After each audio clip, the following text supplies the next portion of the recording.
ফ্রান্সের একটি শহর সেন্ট্রিনা থেকে 37 কিলোমিটার দূরত্বে আটলান্টিক ওশিয়ানের গভীর জলের উপর একটি লাইট হাউস বানানো রয়েছে। আর এই লাইট হাউস সম্পর্কে কয়েকটি বিশেষ কথা বলা হয়। এই লাইট হাউসকে যেই পার্সনই গার্ড করবে তাকে $1.2 মিলিয়ন অ্যানুয়াল স্যালারি দেওয়া হবে। এই অ্যামাউন্ট 32 কোটি টাকা হয়। কিন্তু এর সত্ত্বেও 1991 থেকে এখানে কোনো ব্যক্তি জব করতে রাজি হয়নি। আর এর কারণটা জানার পর তোমরাও বিশ্বাস নাও করতে পারো, বাট আজকে আমরা যেই কথাগুলো জানতে পারবো সম্পূর্ণটাই সত্যি ঘটনা। আরেকটি নতুন ভিডিওতে তোমাদের সবাইকে ওয়েলকাম জানাই। সাধারণত লাইট হাউসকে কোনো দ্বীপের ওপরে বা কোনো পাথরের ঢিপির ওপরে বানানো হয়, যাতে এর আলো ওশিয়ানের মধ্যে জাহাজকে সঠিক রাস্তা দেখাতে পারে, যাতে তারা পাথরে বা অন্য কিছুতে ধাক্কা না লাগে। পুরো পৃথিবীতে 18,000-এরও বেশি লাইট হাউস রয়েছে, কিন্তু এর মধ্যে 4,000 লাইট হাউস এমনও রয়েছে যেগুলো সম্পূর্ণভাবে অ্যাক্টিভ। আর এগুলোর মধ্যে একটি লাইট হাউস এমনও রয়েছে যার ব্যাপারে কেউ কথা বলতেও ভয় পায়। এটা হচ্ছে লাজুমেন্ট লাইট হাউস। কেউ কেউ এটাকে জোমান বা জুমান লাইট হাউস নামেও জানে, কিন্তু আসলে এই দুটি নামই ভুল। লাজুমেন্ট আসলে একটি ফ্রান্স ল্যাঙ্গুয়েজ, যার একটি ওয়ার্ড যেটা একটি ঘোড়াকে বোঝায়। 1888 থেকে 1904 পর্যন্ত এখানে 31টি মালজাহাজ এই পাথরে ধাক্কা লেগে ডুবে গিয়েছিল, যার মধ্যে প্রায় 250-রও বেশি লোক তার প্রাণ হারিয়ে বসে। আর এই টাওয়ারের লক্ষ্যই ছিল এটা যেন জাহাজদের বড় পাথরের থেকে বাঁচানো যায়। তোমরা জেনে অবাক হবে যে এই টাওয়ারকে বানানোর সময় বহু মানুষ মারা গিয়েছিল। এই লাইট হাউস 1904-এ বানানো শুরু হয়েছিল, যেটা 1912-এ বানিয়ে রেডি হয়েছিল। 118 ফিট উঁচু এই টাওয়ার, যেটা বানাতে পুরো 8 বছর সময় লেগেছিল। আর এর কনস্ট্রাকশনে প্রায় 5 লাখ গ্রেনেড স্টোন আর 1000 কনক্রিটের ব্যবহার করা হয়েছিল। কিন্তু একটা কথা যেটা সবাইকে অবাক করে, সেটা হলো এই লাইট হাউসে সবসময় সমুদ্র স্রোত, বৃষ্টি আর পুরো কুয়াশায় ঢাকা থাকে। আর এখানে সমুদ্রের এই ভয়ঙ্কর স্রোত এত উঁচু আর ভয়ঙ্কর হয় যে এই লাইট হাউসকে নিজের ভেতরে ঢুকিয়ে নেয়। এই স্রোত 120 কিলোমিটারের স্পিডে যখন এই লাইট হাউসে এসে ধাক্কা খায়, তখন লাইট হাউসের দেয়াল যেন সম্পূর্ণ কেঁপে ওঠে। 5 ডিসেম্বর 1991 এটা হিস্ট্রির একটা তুফানি দিন ছিল, যখন 60 ফিট উঁচু স্রোত এই লাইট হাউসে এসে ধাক্কা খেয়েছিল। ওই সময় লাইট হাউসের পাহারা প্যাল্লি গফ করছিল, যিনি ওই সময় এর ভিতরে তার ডিউটি করছিল।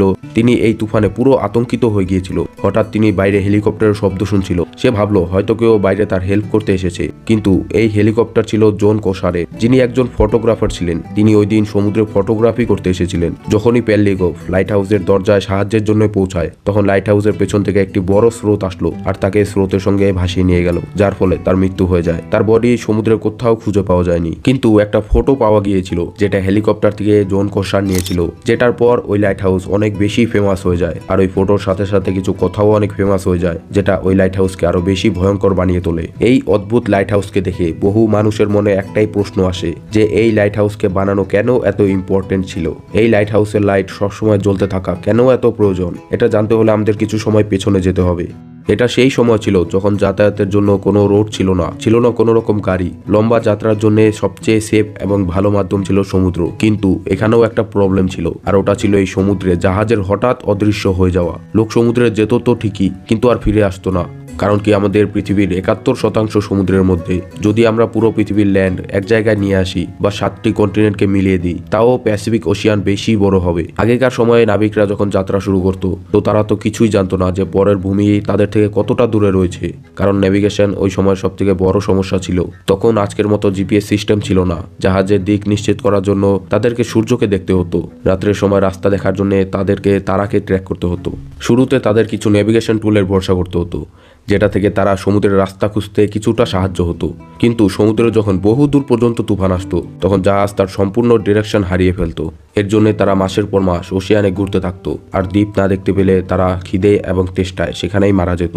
একটা এমনই ঘটনা হয়েছিল যেটা সমুদ্রের সকলকে কাঁপিয়ে রেখে দেয়। 1857 সালে হুডসন বে নামে একটি যাত্রী জাহাজ 200 জন প্যাসেঞ্জার নিয়ে লন্ডন থেকে কানাডা যাচ্ছিল।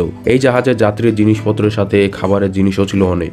একদিন যাত্রার পর এই জাহাজ যখন আজোজ আইল্যান্ডের কাছে গিয়ে পৌঁছায়, তখন একটি বড় সামুদ্রিক তুফান জাহাজের মুখোমুখি হয়। আর এই তুফান এতটা পাওয়ারফুল ছিল যে জাহাজ পাইলটের কন্ট্রোল থেকেও বাইরে চলে যায়। আর দেখতে দেখতেই একটা ছুচলো পাথরে গিয়ে ধাক্কা লাগে, যেটাতে জাহাজের অর্ধেক অংশ তছনছ হয়ে যায়। আর এই ধাক্কায় 200-রও বেশি মানুষের ডেথ হয়ে যায় যারা এই জাহাজে ছিল। এই ঘটনার 1600 সাল আগে পৃথিবীতে প্রথম লাইট হাউসের শুরু হয়েছিল। ইজিপ্টে মেডিটেরিয়ান সি এর কাছে এনসিয়েন্ট সিটি অফ আলেকজান্ড্রিয়া ছিল। এই কিংডমের জন্য সবচেয়ে বড় ব্যাপার এটাই ছিল। এখানকার লোকেশন। ভালো করে দেখো এই নকশাকে। এই শহরের কিনারায় যাওয়ার জন্য জাহাজদেরকে এখান দিয়ে পার হতে হতো, আর এর আশেপাশে প্রচুর ছুচলো পাথর ছিল। যখন রাত্রে জাহাজ এখান দিয়ে যেত, এই কাঠের বানানো শিপগুলো পাথরের ধাক্কায় জাহাজের জল ভরে যেত, আর শিপ সম্পূর্ণ জিনিসপত্র নিয়ে ডুবে যেত। ওই সময় এখানকার রাজা কিং প্যাটলমি তখনকার ব্রিলিয়েন্ট আর এক্সপার্ট আর্কিটেক্টদের ডাকেন, যাতে তারা এই সলিউশনের জন্য কিছু সাহায্য করতে পারে। এরা সবাই মিলে একটি দারুণ মডেল নির্মাণ করেন, যাতে রাত্রের সময় জাহাজকে পাথর ও চট্টানের থেকে বাঁচানোর সাথে সাথে সামুদ্রিক ডাকাতের থেকেও জাহাজকে সুরক্ষিত রাখা যাবে। কোনো তুফান আসলে এই লাইট হাউস তাকে আগেই অ্যালার্ট করতে পারবে। এটা একটা এমন মিনার ছিল যেটা 284 ফুট উঁচু ছিল, যেটাকে হোয়াইট মার্বেল দিয়ে বানানো হয়েছিল। এই টাওয়ার লেক্সেন্ডেরিয়ার মধ্যে আইল্যান্ড অফ হিরোর ওপরে বানানো হয়েছিল, যা টপে রাত্রের সময় অনেক বড় আগুন জ্বালানো হতো, যেটাকে কন্টিনিউয়াস আগুন আর লাকড়ি সাপ্লাই দেওয়া হতো। এই লাইট হাউসকে আজ দুনিয়ার একটি আজুবার মধ্যে মানা হয়। এর কারণ হচ্ছে এর ডিজাইন আর এর পুরনো হওয়া। এরপর পৃথিবীর সকল কিংডম এই টাওয়ার বানানো শুরু করে। আজকের বর্তমান সময়ের শিপগুলোতে অ্যাডভান্স নেভিগেশন ফিচার থাকে, আর এটাই কারণ আজকের বেশিরভাগ লাইট হাউস বন্ধ হয়ে যাওয়ার। এখন আলোচনা করি এই লাইট হাউসের এমন কি কথা যেটা বাস্তবের সাথে কোনো সম্পর্ক নেই। সবার প্রথমে বলি এটার 1.2 মিলিয়ন অ্যানুয়াল স্যালারির কথা। এটা কি সত্যি? এই টাওয়ারে কাজ করা ব্যক্তিকে বছরে 32 কোটি টাকা দেওয়া হবে।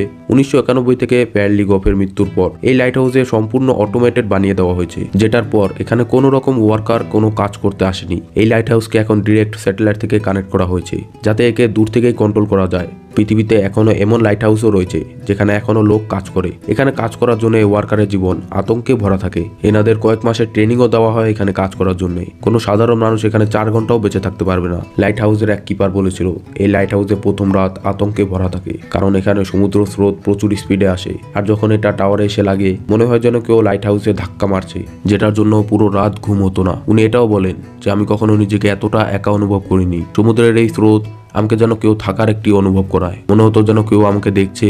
আর যখন আমি সমুদ্রের দিকে তাকাতাম, এখানে কোনো মহিলার কান্নার আওয়াজ পেতাম। সাধারণত এই ওয়ার্কারদের বাৎসরিক স্যালারি 70,000 থেকে 80,000 ডলারের মধ্যে হতো, কিন্তু এই 1.2 মিলিয়ন ডলার স্যালারি দেওয়া লাইট হাউসের আসল গল্পটা কি? এই স্যালারির কথা শুনে দুনিয়ার 50,000 লোকেরা এই জবের জন্য অ্যাপ্লাই করে, কিন্তু এর রহস্যটা একটু আলাদা। যখন এই টাওয়ারটিকে বানানো হয় তখন এই টাওয়ার বানাতে প্রায় 1 লাখ ইউরো খরচ হয়, যেটা আজকের সময়ে 29 কোটি টাকা হয়। আমার একটি প্রশ্ন, এই লাইট হাউস বানাতে 29 কোটি টাকা খরচ হয়, কিন্তু যেই ওয়ার্কার এখানে কাজ করবে তাকে 32 কোটি টাকা স্যালারি কিভাবে দেওয়া হবে? এটা হলো এক প্রকারের বিজনেস, যেটাকে আপনার সাথে একটি বড় স্ক্যাম করা হয়। এই স্ক্যামের শিকার বেশিরভাগ তারাই হয় যারা এই জবের জন্য ফেক ওয়েবসাইট দ্বারা ফর্ম সাবমিট করে। আর এটাই আসল রহস্য। পৃথিবীর এমন কিছু মিস্ট্রিও আছে যেগুলো সলভ করা হয়েছে, কিন্তু একটি মিস্ট্রি এমনও আছে যেটাকে এখনো সলভ করা হয়নি, আর ওটা হচ্ছে ইজিপ্টের পিরামিড অফ গিজা। এই পিরামিড বানানোর লক্ষ্যটা কি ছিল? আর এটা দেখার জন্য একটা ভেতরে রিসার্চ টিম একটা রোবোটিক ক্যামেরা পাঠায়। এটার ভিতরে এমন কি পেল তারা যেটা 4500 বছর থেকে কেউ দেখেনি? তোমরা যদি চাও এই টপিকে ভিডিও বানানো হোক তাহলে কমেন্টে অবশ্যই জানাবে। আজকের জন্য এতটুকুই। দেখা হচ্ছে আবার আরেকটি সুন্দর ভিডিওতে। ততদিন ভালো থাকবে, সুস্থ থাকবে।